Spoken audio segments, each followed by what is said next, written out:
So very good evening to all of you. Now let's try to keep it short and sweet. And the best way to revise bio-inorganic chemistry in this last few days is to practice as many questions as possible, right? But there are certain proteins which are very relevant and are very sought after proteins when it comes to questions in the exam. So we'll try to look into it and we'll try to analyze the important aspects in case you might have missed out. I'll try to keep this video under 10 minutes, and I have made another crash course video on bio-inorganic chemistry last year where I had basically just told the functions of the proteins, the metal and the metal present in them. So that would also be a good overview.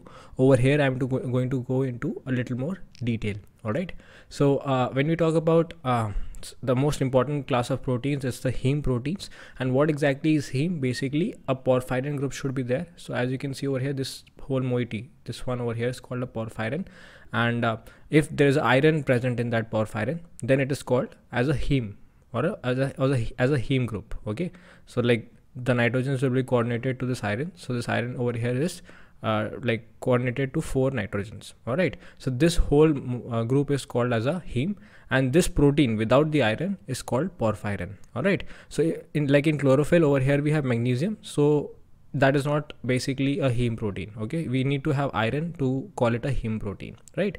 And similarly, like in chlorophyll, I told you instead of iron, the only difference is over here we have magnesium.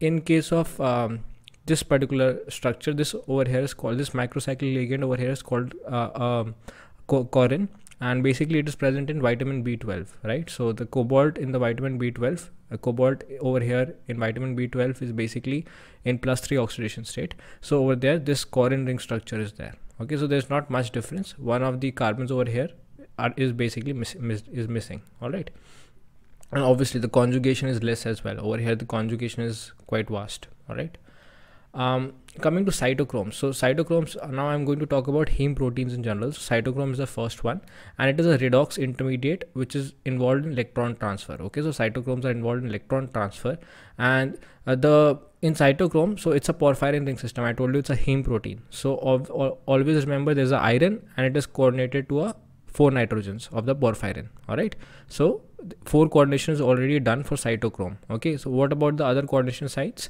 So the 5th coordination site and the 6th coordination site is occupied by nitrogen of histidine and sulfur. So in the exam they can directly ask you, like, you know, what are the coordination sites? So it is coordinated to nitrogen of histidine and sulfur of methionine. Okay, therefore it is 6, like it has 6 sites of coordination. Okay, I will see that myoglobin, hemoglobin, they have 5 sites of coordination because they have to bind to oxygen as well.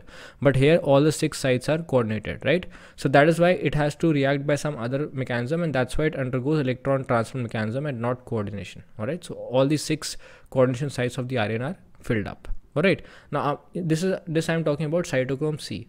When we talk about certain other variations of cytochrome, one is cytochrome C oxidase, which is a 5 coordinated protein, and it can bind to oxygen and reduce it. Okay, so cytochrome C oxidase is a 5 coordinated, whereas cytochrome C, which is a more studied protein, has 6 coordination sites, so it cannot bind to oxygen. All right.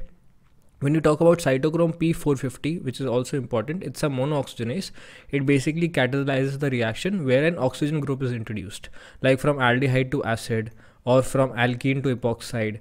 All right, or it could also be like if you want to convert a hydrocarbon into alcohol.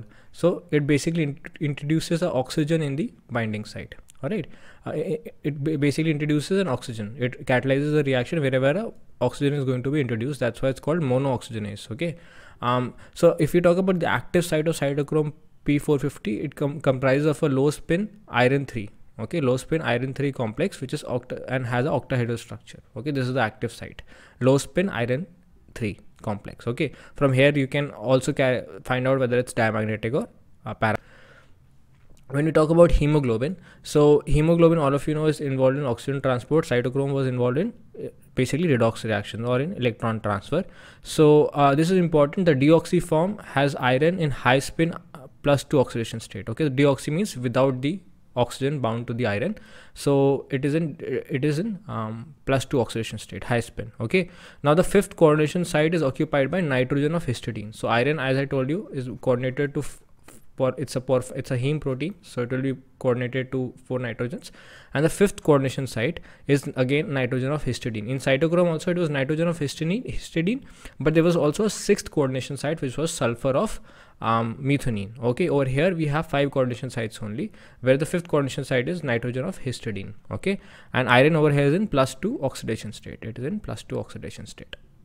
All right, so the coordination site is basically square pyramidal in structure. Okay, now when it binds to oxygen, it becomes diamagnetic, and what happens is earlier this iron is larger in size. In iron in +2 oxidation state, in high spin state, it is bigger in size, but when it binds to the oxygen, it becomes Fe, and once it becomes low spin, it basically falls in the plane of the porphyrin ring. Okay, like this is a porphyrin ring, this is a planar structure. So iron earlier in +2 oxidation state is above the plane, but when it goes to +3 oxidation state, it falls within the plane of the porphyrin. All right,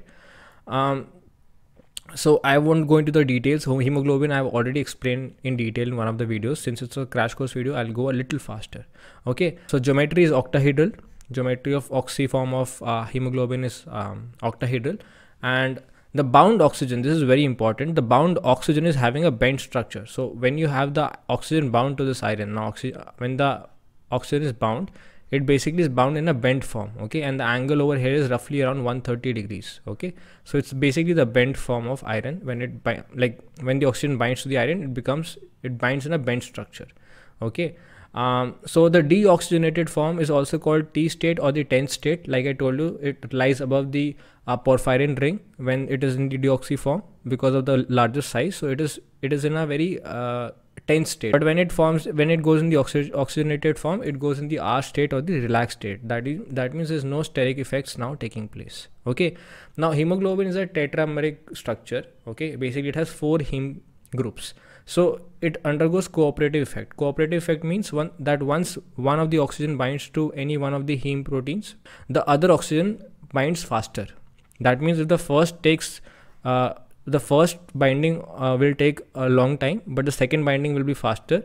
Okay, the second binding is going to be faster, the third binding is going to be even more faster, and the fourth binding is going to be the fastest. Okay, and similarly when you are removing the oxygen also, the same thing happens.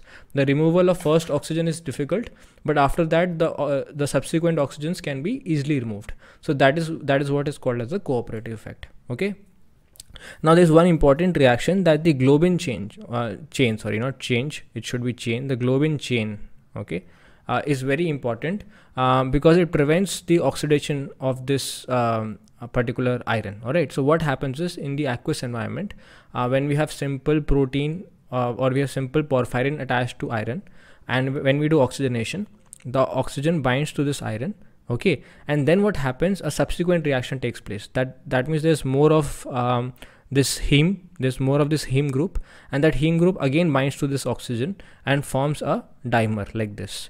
And then this dimer undergoes cleavage. It forms this particular complex where iron now is in +4 oxidation state. And then further, when we add more of the porphyrin, all right, more of the heme protein, it converts into this form which is called as hematin. Okay, this over here, this is a very stable structure which is called hematin. So the globin chain, or you can say it is the protein chain that is attached to this iron, that is very important because this histidine is basically the protein chain. Like histidine is an amino acid and it is further attached to a big chain of amino acids. So it is called as a globin chain. So it provides an hydrophobic environment for this particular iron, due to which hematin formation can be the hematin formation will not take place. If that globin chain is not there, the hematin formation can take place. I'll again repeat, this is important. So we have this simple iron porphyrin group or the heme protein which binds to the oxygen, and then it binds subsequently to another heme group, deoxygenated heme group. It again binds to deoxygenated heme group. So this is where it is prevented by the globin chain, because over here we'll have a globin chain, a big hydrophobic chain. So it will not, first of all, sterically it will not allow this oxygen to bind to another heme group, and secondly it also does not provide an aqueous environment because that pocket is hydrophobic in nature. Okay, now in hemoglobin, please remember that this oxygenated form, in the oxygenated form, the stretching frequency is around 1100 centimeter inverse. of the O bond. The O bond stretching frequency is around 1100 centimeter inverse. When you talk about myoglobin, myoglobin is very similar to hemoglobin. Just the differences, instead of a tetramer like in hemoglobin, I told you there are 4 heme proteins. In myoglobin, there is only one heme protein, and it is involved in oxygen storage. Like hemoglobin was involved in oxygen transfer. So it is similar to hemoglobin, like I told you, in all respects, except that it consists of a single heme group, while hemoglobin consists of 4 heme groups. Okay. So myoglobin binds more strongly to oxygen in comparison to hemoglobin. Okay, it binds more strongly to hemoglobin. Oxygen binds more strongly to myoglobin when you compare to hemoglobin. Okay, and especially at low partial pressures, which gives rise to this particular graph, which denotes your Bohr effect. This is very important because what it states that at low partial pressures, so you can see on the x-axis we have the partial pressures. So at the low partial pressure, myoglobin, you can see, let's say at 20, you can see myoglobin is, and this is the percentage saturation with O2, that means how much oxygen is bound. So you can see that almost 80% saturation is there, means 80% of the myoglobin protein is bound to oxygen. Okay, whereas at the same partial pressure, you can see around hemoglobin is only around 25%. Okay, hemoglobin is only around 25%. So at low partial pressures or at low concentration of oxygen, myoglobin binds more strongly, and at high percentage, you can see at almost 90% or 100% partial pressure, even hemoglobin is binding strongly, or almost 100% saturation is going to take place. Okay, so please remember this, that at high partial pressures, your hemoglobin binds strongly.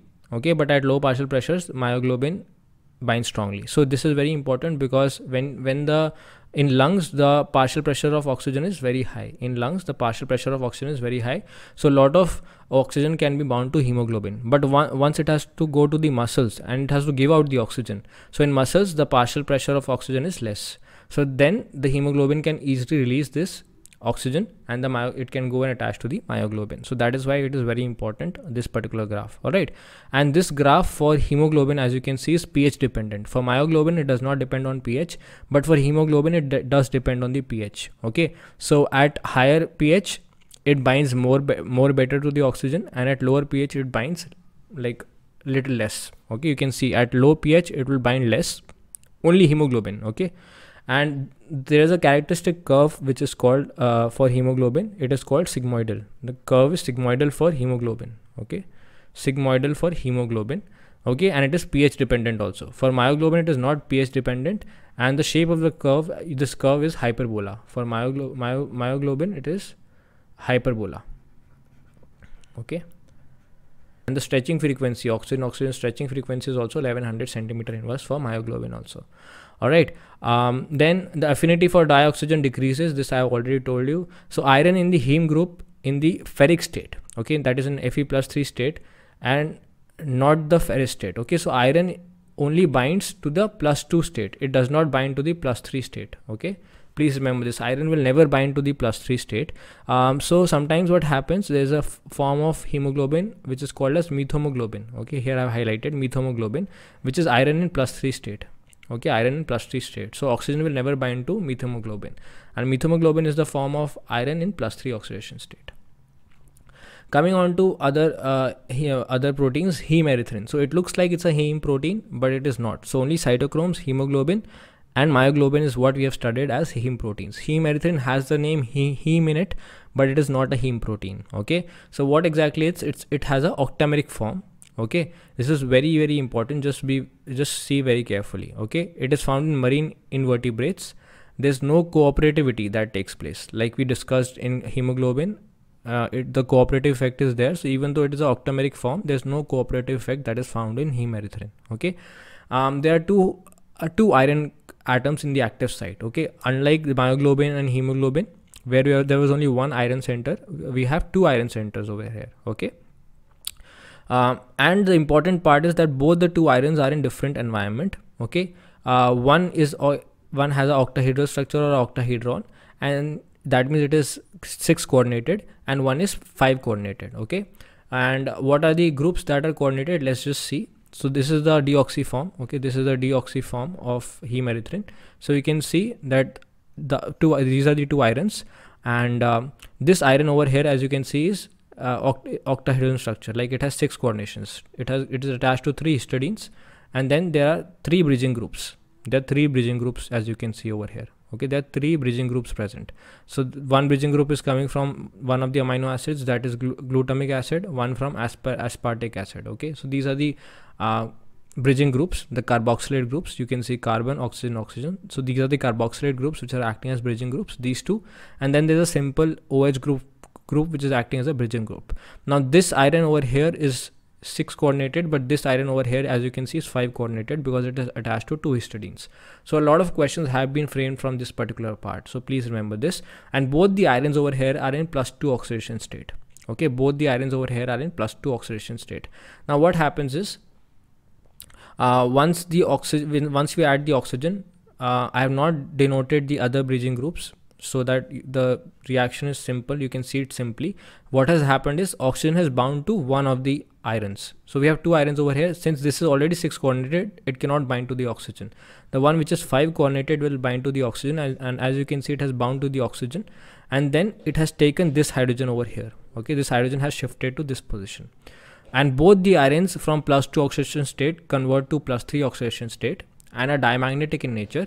But please remember this, that the oxygen is only bound to one of the irons. Okay, oxygen is bound to only one of the irons. The other iron is also in +3 oxidation state, but the oxygen is not bound to it.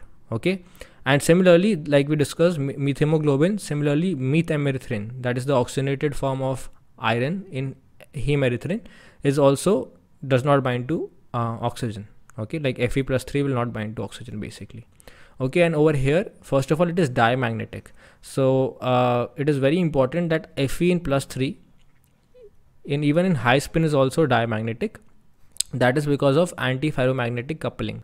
Coming on to hemocyanin, so the deoxy form has copper in +1 oxidation state, and the oxy form has copper in +2 oxidation state, and it is blue in color. The oxy form over here is blue colored, and the blue color comes due to the ligand to metal charge transfer. Okay, and it does show cooperative binding. Okay, or the cooperative effect. So only hemerythrin does not show cooperative effect. It is not applicable in myoglobin because there is only one heme group.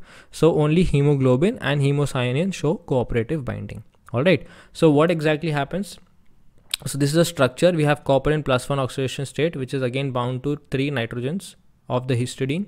So each copper atom, you can see here the copper atoms are similar, and when you add oxygen, it forms a bridged oxygen intermediate like this. Okay, I have not drawn the histidines again to show the structure in a similar fashion. So this is what happens. Both the copper convert to +2 oxidation state, and as you can see, the stretching frequency is around 750 centimeter inverse, the oxygen. All right. So again, it is not a heme protein, like hemocyanin name suggests. It is not a heme protein. It is a copper protein. Okay, and it is bound to 3 histidines on each copper atom. Next we go to iron sulfur proteins. So one is rubridoxin, and then we have ferridoxin. So rubridoxin is again an electron transfer agent which is found in bacteria, and ferridoxins is an electron transfer agent found in plants mainly. All right, and in both these cases, iron is in +3 oxidation state. So this is a structure of rubridoxin, as you can see over here, where we have a simple iron which is bound to 4 sulfurs of the cysteine moiety. Okay, here it is bound to 4 sulfurs of the cysteine moiety. All right, then what else we have? The other thing that we have is ferridoxin. Okay, this is ferridoxin over here. So again, in ferridoxin, what has happened? We have 2 bridged sulfurs. Again, it is also electron transfer agent, and it is bound to 4 sulfurs it is also bound to 4 sulfurs in the cysteine unit. Okay, but please remember that these sulfur in cysteine units, they are not labile in nature, but these sulfurs, the bridged sulfurs over here, they are labile in nature. That means if I add an acid, these 2 sulfurs this bond will cleave. These 2 sulfur bonds will cleave. Okay, so these 2 sulfurs, the one that I have highlighted in the circle, are called labile sulfurs. Okay, and these sulfurs, the cysteine sulfurs, they are not non-labile. All right, and iron in both these states is in +3 oxidation state. Okay, so this is again EPR inactive because of antiferromagnetic coupling. So here the iron is in +3 oxidation state but high spin, but again, like we discussed earlier, due to the antiferromagnetic coupling, it does not have unpaired electrons, and it is EPR inactive. But since I told you it's electron transfer agent, so once it transfers the electron, it becomes in the reduced form, one of the iron becomes in +2 oxidation state and the other iron is in +3. So now what happens? Now the antiferromagnetic coupling, even if it takes place, there will still be one unpaired electrons, because in this particular state, in your Fe in +2, we have basically D6, right? So 1 2 3 4 5 6, and this will be D5, 1 2 3 4 5. So 5 unpaired electrons, and over here we have 4 unpaired electrons. So still one unpaired electron will be there, because of which it becomes EPR active.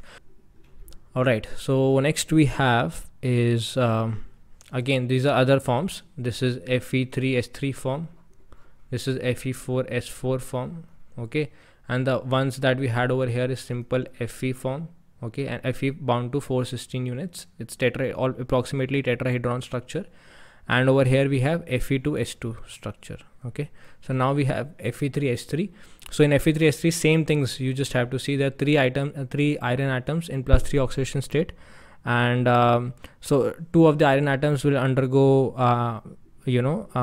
coupling, and their spins will cancel out, but there will be one iron atom which will be in high spin state, Fe in +3 high spin state. So it will have spin of 5/2 there, because there will be how many unpaired electrons? 5 unpaired electrons, 1 2 3 4 5. So it will have spin 5/2. Once the one electron reduction happens, the electron transfer happens. Now we have one of the iron atoms in +2 oxidation state, so now the spin will be 2. So the thing to remember is both of them are EPR active. And similarly in Fe4S4, we have 2 items in +3 oxidation state and 2 iron atoms in +2 oxidation state. So both of them, like these two will undergo antiferromagnetic coupling, and these two will undergo antiferromagnetic coupling, due to which spin will be 0. So this is EPR inactive form, because it does not have any unpaired electrons. But once the one electron reduction happens, now we have one Fe only in +3, and we have 3 Fe's in +2. So 2 Fe's in +2 will undergo antiferromagnetic coupling, and 1 Fe in +3 and 1 Fe in +2 will undergo antiferromagnetic coupling, due to which what will happen is it has 5 unpaired electrons, but this one only has 4 unpaired electrons, okay. So it has only 4 unpaired electrons, so there will be one unpaired electron which will give spin half, and this will become EPR active, okay. Then the next thing that we have is carboxypeptidase. So the important part over here is basically it's a zinc containing protein, which basically cleaves the C terminal of peptide of the peptides, okay, and it is bound to 2 nitrogens of the histidine and 1 oxygen of the glutamic acid, okay. And then what else is it bound to? It then basically the active site is basically zinc, nitrogen, oxygen of the glutamic acid, then again nitrogen, and this zinc is bound to the CO bond, the amide bond of the C terminal, okay. There's the amide bond present, so it is bound to the oxygen. It is basically bound to the oxygen of the amide bond, of the carbonyl of the amide bond, okay. So that's how it basically the reaction starts off. And it was found that if you replace Zn2+ by cobalt 2+, the activity is not lost. So this is a very important point, okay. Coming on to carbonic anhydrase. In carbonic anhydrase, basically again these both are zinc containing proteins. So I told you peptidase function is hydrolysis of the peptide bond, of the C terminal peptide bond, okay. And carbonic anhydrase, basically it helps in conversion of CO2 to carbonates and vice versa, carbonates to CO2. It basically helps in catalyzing that reaction. Over here, zinc is bound to 3 nitrogens of the histidine. In carboxypeptidase, only 2 nitrogens of the histidine and 1 glutamic acid. Over here it is bound to 3 nitrogens of the histidine, the zinc, and then the 4th one is bound to water molecule, okay. One important part over here is, generally when you talk about zinc 2+, it is considered that it binds most strongly to F-, then Cl-, then Br-, and then I-. But in carbonic anhydrase, it was found out that this reverses. That means zinc binds more strongly to I-, then Br-, then Cl, and then F. So the reason for that was basically justified that zinc in carbonic anhydrase, due to the presence of the proteins, the presence of all the proteins to which the zinc is attached, it basically undergoes softening effect. okay, because you know F minus is a very hard acid, whereas I minus is a very soft acid. So as you can see, it is binding strongly to I minus. That means zinc has undergone softening. Okay, so now as the zinc becomes soft in nature, due to which it binds more strongly to I minus in carbonic anhydrase, whereas in general it binds more strongly to F minus. So these were some important points that I wanted to highlight, and I hope this was quite useful, because I think majority of questions that have been asked till now from CSIR have been based on the heme proteins itself, and even on hemerythrin and hemocyanin. Okay, and the other questions that have been asked are more related to the metals that are present in particular proteins, like you can, and what are the functions, so that you can go through. I told you I have made another video for which I'll give you the link, or you can click the I button, and also you can go through it by yourself as well. All right, like there are other proteins like nitrogenase, then your transferritin, ferritin, what are the functions and what are the important metals present in that. If you can do that, and you have been preparing for the last 15-20 days or 1 month, I think that is good enough to be covered from bio-inorganic chemistry. If something else outside this comes out, it's very unfortunate, but if you have limited amount of time, I think this much is good enough for the preparation for the coming CSIR exam. So I wish you all the best, and thank you for watching. Hey guys, so I'm a verified educator on Unacademy, and along with that I'm also available on the Unacademy Plus platform, where I'm taking live classes along with other educators. So in case you're interested in attending the live classes, you can subscribe to the Unacademy Plus platform using my referral code, that is SETHI, and that will give you 10% discount. All right, and in case you're not interested in attending the live classes, you can watch the free courses that are available on the Unacademy. For that, all you need to do is go to the Unacademy website or download the Unacademy Learning app and search my name over there, that is SETHI. Once you do that, you will get the access to all the free courses that are available on the Unacademy platform. All right, now let's begin with the video.